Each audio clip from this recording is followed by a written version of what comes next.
Hello there. Today I'm going to show you how to make an A2 card in a box, and I'm holding this A2 card-sized envelope to show you what you can create and why it's called an A2.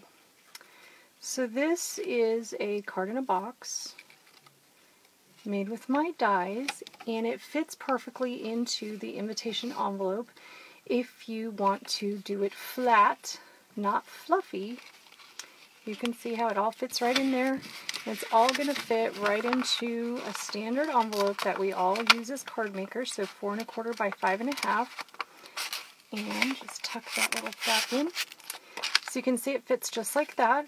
Now you might want to make your card in a box a display card, or what I call fluffy. So this is one that's an upcoming class. And these are display boxes. Sorry if I have a little dust that has settled on there.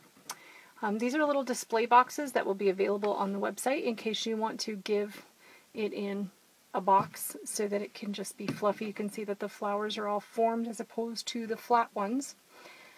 Alright, so I'll start out by showing you the dies. This is what you get in the die set. You get 2 dies that make the box itself. These are the strips for attaching your decorations, and then these are just little layering dies that fit in with it. And then of course all the printed instructions are in full color with the dies, and you always want to keep them because that will tell you how to make it. So I've cut these 4 pieces that you would need for the card in a box, and I'll show you the dies here as well. I did them out of 2 different colors, hopefully so you can see the contrast in the seams better. So this die has the fold score line in it, and you're going to cut 3 of those.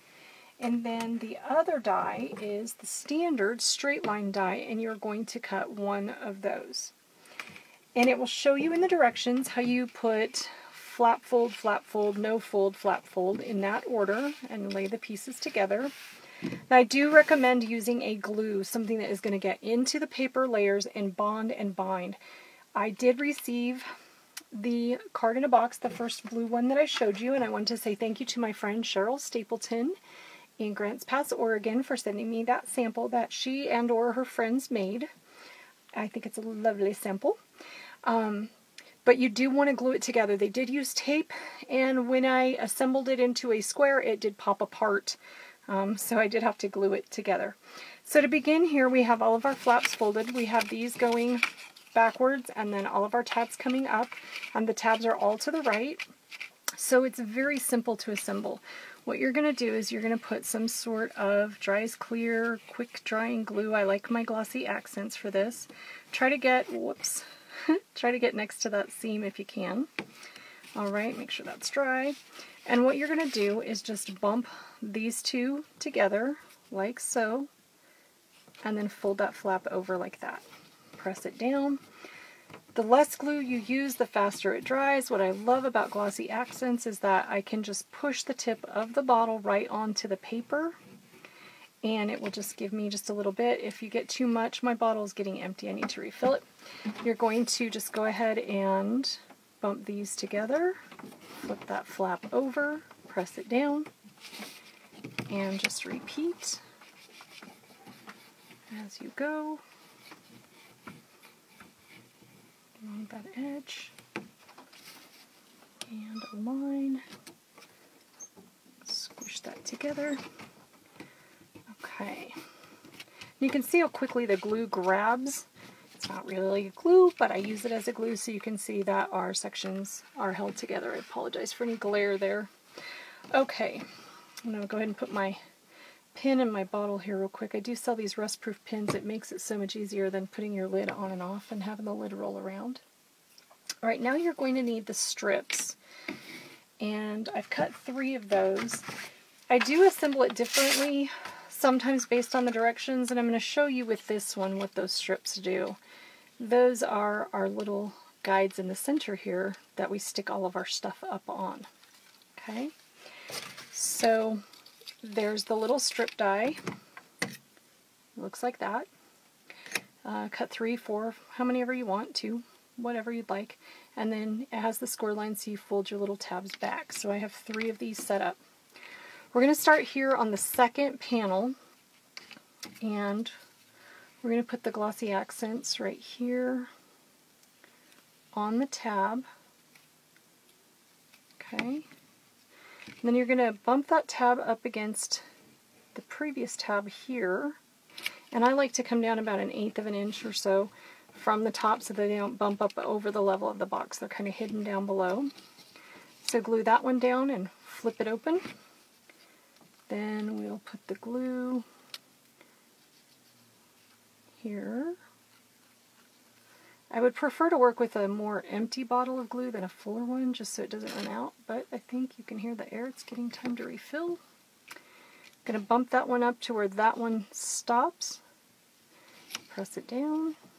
Kind of gives you a nice little straight line to line up with. They're not perfect, it's alright. And of course practice makes perfect, so make a couple of these out of scrap. Get the feel of it before you go to your fancy designer paper. Okay. And up against that one. Okay. Oh, I'm a little crooked before that totally sets up. Let me just straighten it. Okay. So now we're going to fold these 3 down. Okay. Now we have our 3 little tabbies right here, and we will put the glue on them. I try to stay close to that edge seam because that's where we want the part to be sealed down. And then these 3, they shouldn't glue to each other here. You're just going to fold that flap closed, press down. Okay. And I just kind of lift it just to make sure if there was a little glue that did squish out if I got too much that it wouldn't hurt anything. Then we're going to put the glue on this tab.